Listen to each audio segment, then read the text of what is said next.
อาจารย์สมมุติว่าเท่าก่อเนี่ยดิน1 ต่อในบริษัทขอเซาเนาะโดยผู้เดียวค่าเซาในระยะ40 ปีแต่บนพื้นฐานที่ว่าเท่าบริษัทขอต้องสร้างตึกอาคาร1 หลังให้แกเท่าขอนี้เนาะเท่าก่อนี้เนาะ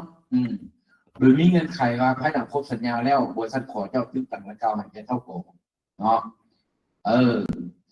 สมมุติว่าตึกต่างเก่านี่มีมูลค่า20 ตื้อเนาะก่อนรายได้ที่เท่าก่อต้องมอบในแต่ละปีนี้คิดได้ดังนี้ก่อนอื่นมันต้องเอารายได้พังมาเยอะนะบนไม่ได้แท้ไหน20 ตื้อนี่นะมาหาใน40 ปีออกปีถึง500 ล้านใน500 ล้านตัวนี้นี่เนี่ยมันซีเมนต์ไทยกระต่างต้องจ่ายซีเมนต์เท่าคอสิบอกว่าเท่าคอสิบอกว่าบริษัทขอต้องจ่ายบอกหรือว่าบริษัทขอต้องบอกเท่าขอต้องจ่ายบอกอันนี้มันต้องคิดได้ตามนี้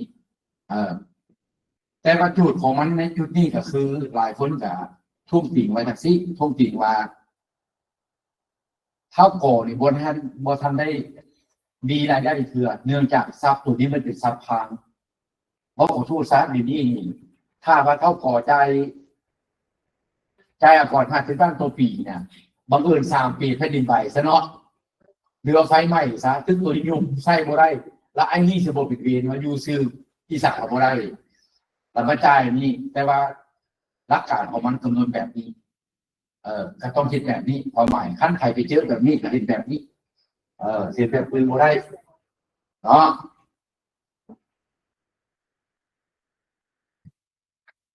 บาทนี้มาเบิ่งขอ4.5เนาะกรณีบ่ได้รับค่าเช่าเป็นเงินแต่ได้รับเป็นวัตถุในแนวเช่าหลายคน1 ปีเนาะกรณีบ่ได้รับค่าเช่าเป็นเงินแต่เนี่ยเพิ่มเงินทางด้านวัตถุและเนี่ยเช่าหลายกว่า1 ปีเขียนเองงงเหมือนนี้งงเองนี่นะเพราะอาจารย์อ่านไปนึงก็เลือกโอ้เข้าใจแล้ว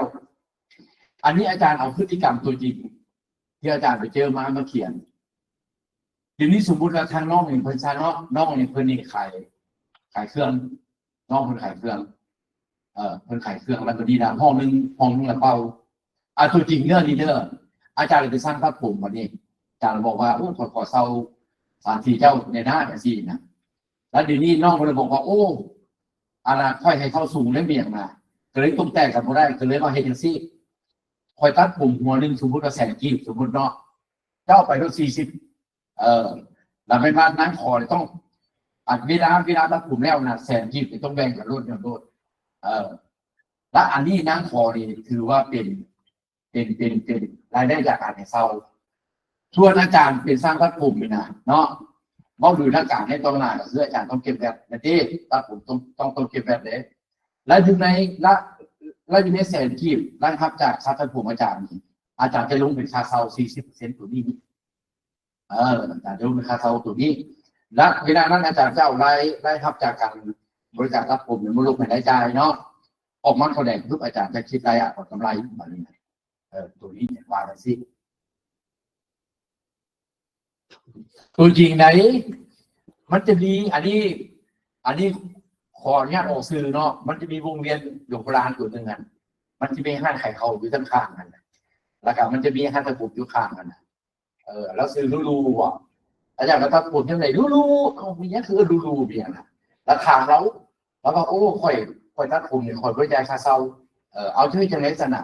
ทุกครั้งที่ว่ามีการตัดผมนี่นะแต่เป็นว่าต้องแบ่งกันลด60-40อาจารย์ก็เลยเขียนแบบนี้แหละเอาบัดมืออันนั้นจะปีท่าจะมองเราจะปีท่าเนี่ยคอยกับบริษัทใจแล้วก็มือได้คอยกับมืออันได้แล้วเมื่อไหร่ที่ว่าคอยเปิดท่าดีถ้ามีลูกค้าเข้ามาคอยได้น้ำกันทุกครั้งที่ได้ปุ๊บจะมันแบ่งกันนะคืออยู่ตัวอย่างง่ายๆมันมีพฤติกรรมตัวนี้ได้ว่ามันเป็นของบริษัทพวกน้องไปกินข้าวยูวิซีไปกินข้าวยูแม่ครัวไปกินข้าวยูเช่นท่านน้องเห็นบ่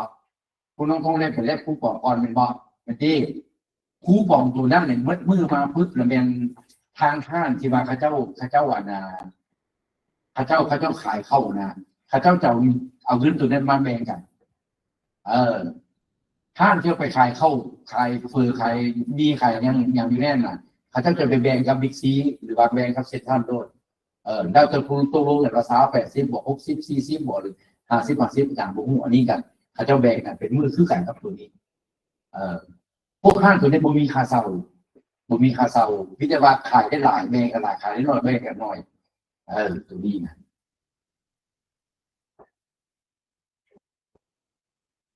แล้วกรณีต่อมานี่แม่นกรณีเช่าแล้วบ่อยู่ให้เช่าต่อ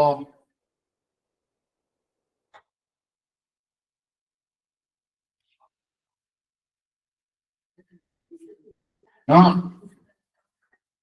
กรณีที่ว่าเช่าแล้วบ่เช่าแล้วแต่ว่าบ่น่ะบ่อยู่ให้เช่าต่อสมมุติว่าน้องนี่เพิ่นมีเงินหลังนึงให้อาจารย์เช่าซะเนาะอาจารย์เช่าเงินเพิ่นด้าน2ด้าน2นี่เพิ่นไปจ่ายค่าเช่า 10% เศษ2เนาะอาจารย์อยู่ได้บางทีอยู่ในมือเดียวสมมุติซะเนาะอยู่ในมือเดียวมีคำสั่งบอกว่าโอ้บุญจันทร์ได้ก็ไปเป็นหัวหน้าก่อนในเมืองนั้นแขวงนั้นเด้อสิอาจารย์บ่ได้อยู่ละอาจารย์ที่ซุ่มขึ้นกับบ่ได้อาจารย์เลยบอกว่าค่อยเสร็จค่อยผู้อื่นเซาโตเนาะเซาโตอาจารย์ให้ผู้อื่นเซาโต700,000ซะเนาะอาจารย์ต้องจ่ายก่อนได้จากการให้เซาโต700,000เป็น70,000 กีบย้อนอย่างผู้บอกอาจารย์สามารถเอาตัวนี้มาหักลบตัวซึ่งได้บอกเอาไปต่อเป็นรักเก่าแล้วอาจารย์ให้5 คะแนน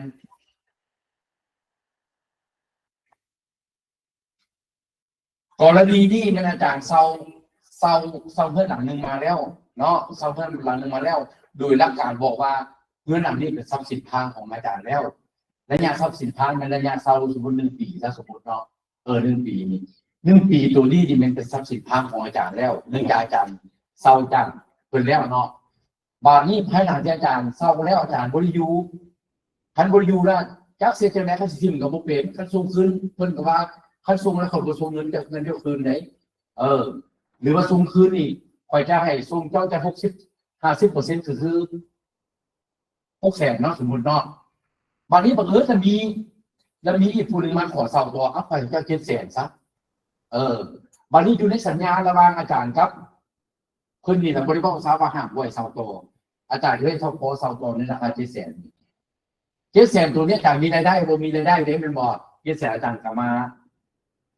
เสีย10%อยู่70,000คำถามก็คือว่าเป็นหยังบ่ให้อาจารย์เอาตัวนี้มาหักลบเป็นหยังบ่เป็นหลักการสั้นๆคันเข้าประเด็นปุ๊บอาจารย์ให้โลดคือเอาให้ใครให้เราเด้อเพราะอย่างบ่หลักการบ่รายได้บ่ผู้รายจ่ายเจ้าสิมีรายได้ไปเงินอันนี้สิไปโอนต่อไป15ช่วงกระดางมา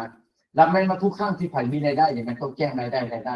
โดยที่บ่สามารถเอาตัวพานมาเป็นตัวพานลงได้แต่ว่าคันของมึงข่าวโดนหักลงได้เลย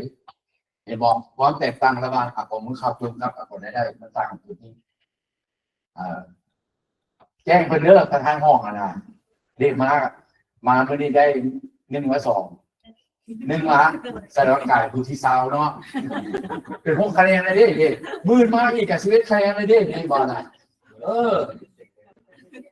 วันนี้มาเมียนจากมือละ1 คะแนนมือ1 คะแนนเนี่ย3 คะแนนแล้วดิ15นี่เราได้บ่ได้2 คะแนนได้มื้อนี้ดิฮะบ่ได้แล้วข้างบนท่านเป้าเป็นข้างกลางอยู่ดิเอาแล้วบัดนี้กรณีต่อมานี่แม่นกรณีให้ยูราหรือบอกว่าเซาเนาะเท่านี่เจ้าเงินเท่าอี้อยู่ละลาบหรือบอกว่าเซานี่นะก่อนเขาจะมาเบิ่งไหนว่าคงเครียดตัวนี้ซุนตัวนี้ค่าเซาควรจะถือเท่าไหร่คณะกรบอกว่าโอ้อยู่แถบนี้เซาก่อน10 ล้านไหนก่อนจะมาตั้งให้โดน10 ล้าน10 ล้านคูณ 10% ออกมาถึง1 ล้าน1 ล้านตัวนี้มากันเองระหว่างผู้ให้เซากับผู้ให้ยูราครับผู้ยูราเว้ากันเองอันนี้นะเนาะ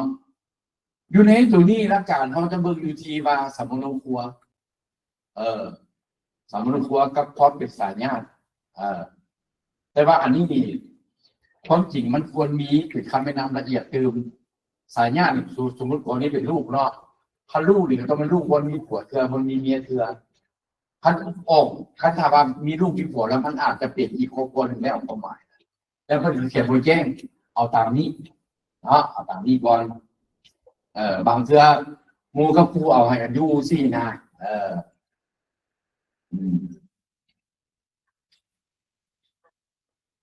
ตอนนี้กรณีแลกเปลี่ยนก็มีเนาะกรณีแลกเปลี่ยนกับเส้นเดียวกันแต่คืออาจารย์เล่าแหละถ้าบุญนี่เนี่ยได้เอาเงินในแค่เท่าจำเนี่ยอยู่โดยบอกว่าเซาโดยที่ว่ามีเงินไขเทียบเท่าจำเลยต้องเอารถด้ามในถ้าบุญนี่นับไส้1 ปีอันนี้มากรณีแลกเปลี่ยนรายได้ชื่อพออาจารย์เล่าว่าต้นม่วงนะต้นม่วงเขาบนเพลงนะคอยเอาบนเพลงย่อไปใส่พระเจ้าเบี้ยม่วงไม่ค่อยนะพอสั้นคอยมีรายได้จากการในสร้างบทเพลงในรูปแบบต้นหมกม่วงเห็นว่าอันนี้ก็คือการนี่เท่าจันนี่จะมีรายได้คุณแล้วทราบเลย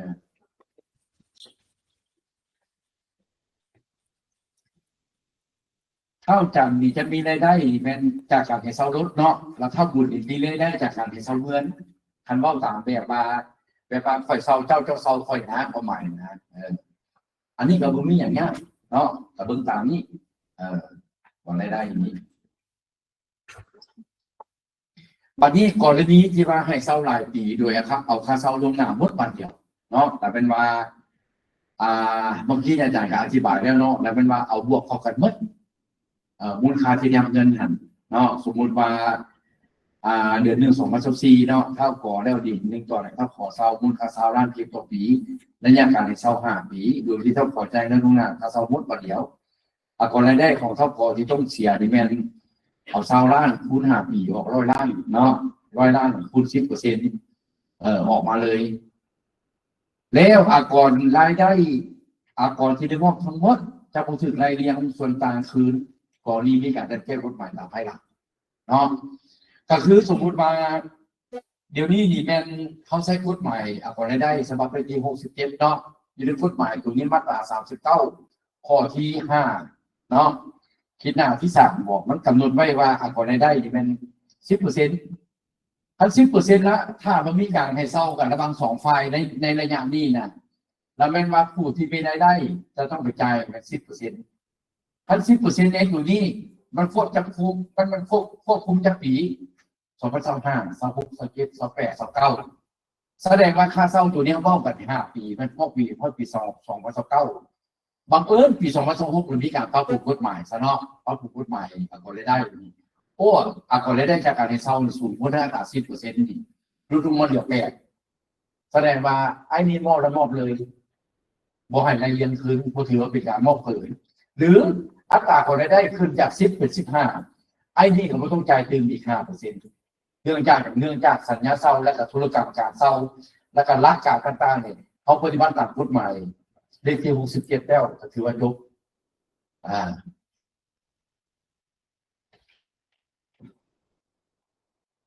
อันนี้ก็บ่มีหยังเนาะการแจ้งเสียงว่าชอบแจ้งเสียงกันแล้วก็สิฟังเบิดละนี่นะนี่แล้วทรัพย์สมบัติที่ให้เช่านี่นะต้องไปเบิ่งอยู่ที่เป้าหมายการให้เช่าเด้อบ่แม่นจะพูกอพาร์ตเมนต์ขึ้นมาอพาร์ตเมนต์เพื่อหยังเพื่อให้เช่าสมมุติมันดีบ่มีใครต้องพูกอพาร์ตเมนต์เพื่ออยู่มันดีพอสั่งเป้าหมายตัวนี้เจ้าสิไปบอกว่าคนมีรายได้จากการให้เช่าอพาร์ตเมนต์นึงบ่ได้เพราะอพาร์ตเมนต์ตัวนี้จะตั้งใจพูกขึ้นมาเพื่อหยังพูกขึ้นมาเพื่อธุรกิจ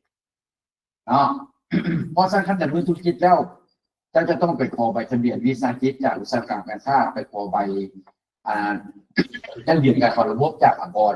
ต้องขอเรียกแปลงตัวจากและกับใบยื่นยืมข้อมาจากต่างๆนะแล้วก็แต่เรือนก็กับมีการทุกครั้งที่จะมีการส่งสินค้าและการบริการให้เช่าอพาร์ตเมนต์ต้องออกไปคิดเงินบวกแวด 10% นั่นแล้วก่อนที่จะจ่ายให้แก้รับนี่ถ้าอพาร์ตเมนต์ตัวนี้จะพุกขึ้นมาจะจ้างบริษัทมาพุกให้จะได้จ่ายแวด 10%แล้วก็มาหักลงกันหลักการโดยรวมก็บ่มีอย่างให้ชื่อว่ามือนี้คือหลังนี่นะอาจารย์อาจจะเอา2 ส่วนมาบอกโซทั้ง2กรณีโซทั้งดำเนินธุรกิจแด่โซทั้งมีรายได้แด่ แต่เข้าใจว่าทุกอย่างเขาลงกันนี่มันผู้มีรายได้เมื่อยังบ่ได้มาธุรกิจเรื่องตอนนี้นั่นเนาะ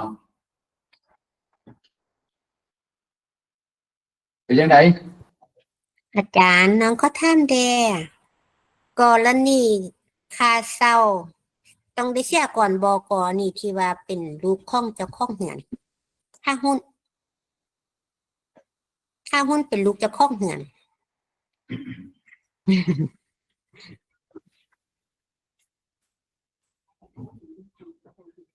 อันนี้ยกตัวอย่างตัวจริงเนาะโดยบ่เป็นลูกเจ้าของเงินก็ต้องในใจสมมติ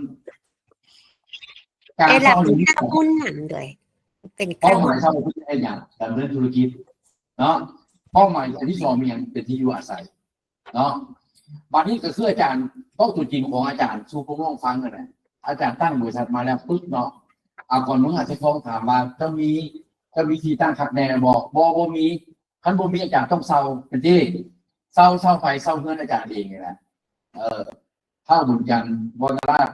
เอาเงิน1 ล้านให้แกงบริษัทบรณราชที่ปรึกษากฎหมายก่อนเซาเห็นบ่เอาเซาตัวเองเป็นที่แล้วบัดนี้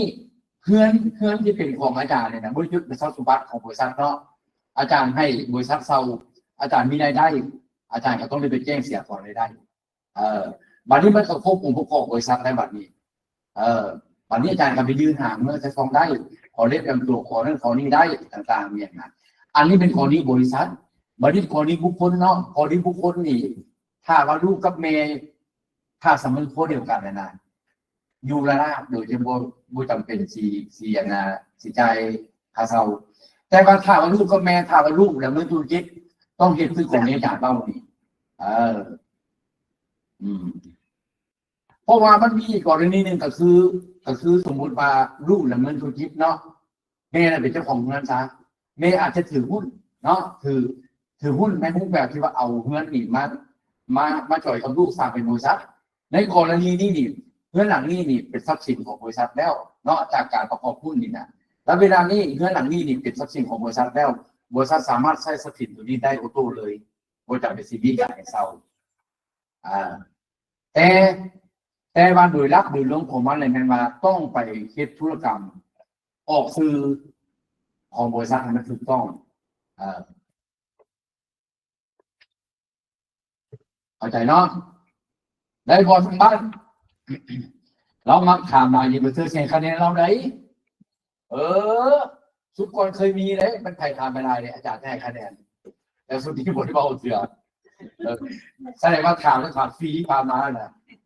เนาะเอาจะมีอันนั้นเสือเอาเป็นยังไงแต่สิ่งที่สำคัญไหนส่วนว่าอันอื่นเนี่ยพอท่านครบท่านทวนเพื่อพวกน้องกับไปศึกษาเบิ่งตามที่อาจารย์เอาให้เนี่ยเนาะไปศึกษาเบิ่งค่าตาว่ายังบ่เข้าใจสนใจหรือว่าไปเฮ็ดธุรกรรมตัวจริงไปเจอปัญหาซะ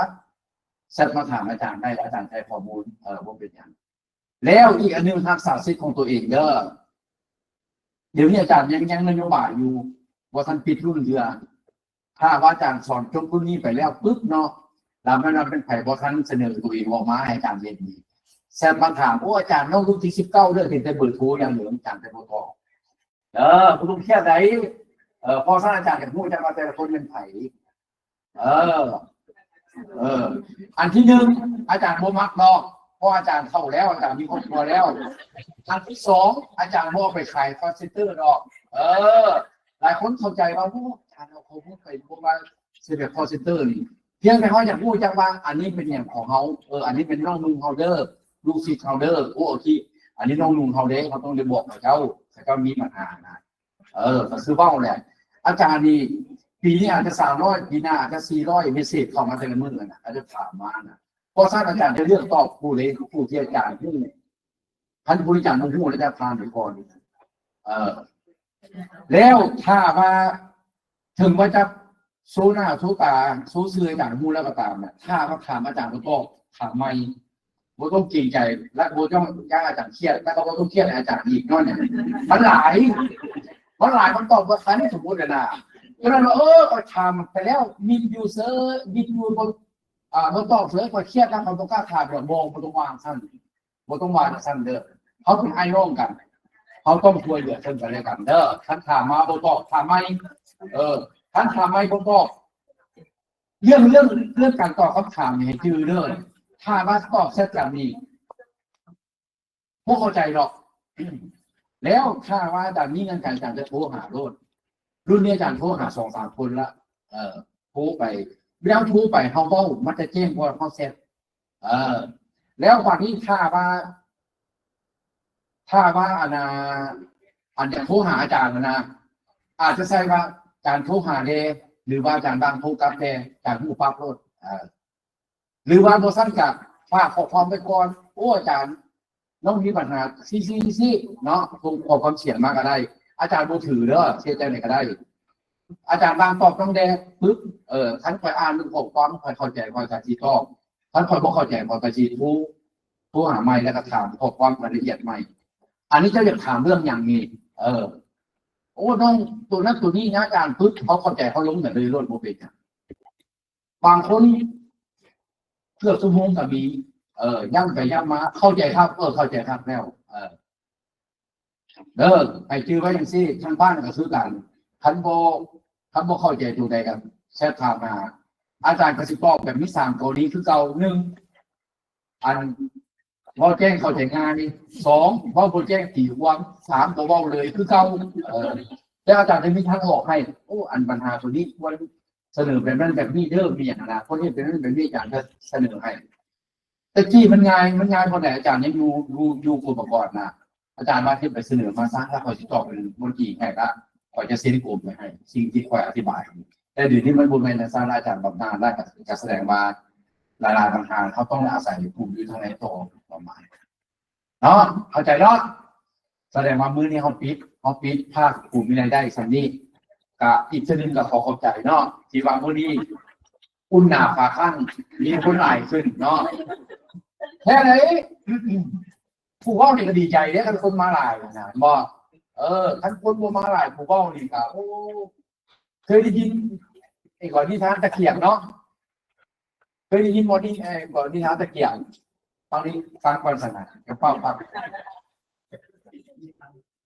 ตะกี้สมัยพุทธกรใหม่ๆนะเนาะมันมีเอื้นว่าประชุมเนาะประชุมอยู่ใส่ประชุมอยู่วัดสารพัดนี่แหละเนาะพูดไปดังประชุมเลยแต่นี้ผู้หนึ่งคือติดพ่อที่ซี่แหละผู้หนึ่งผู้ทั้งหลายกันรักเมืองเบิดเหลือไม่ตู้ลืมอยู่หันอ่ะเราเมืองโอ้ไม่ตู้เลยเจ้าชุดยอดเลยเจ้าดีเสื่อมซึมต่างๆเจ้าดีบนแม่ลูกแม่ข่าวตะเกียง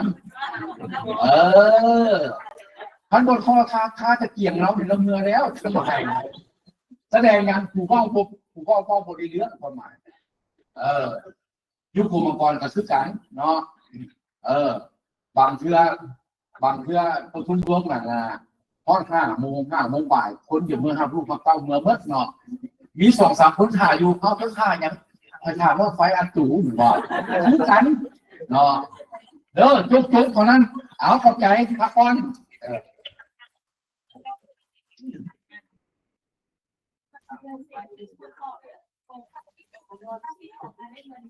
เรื่อง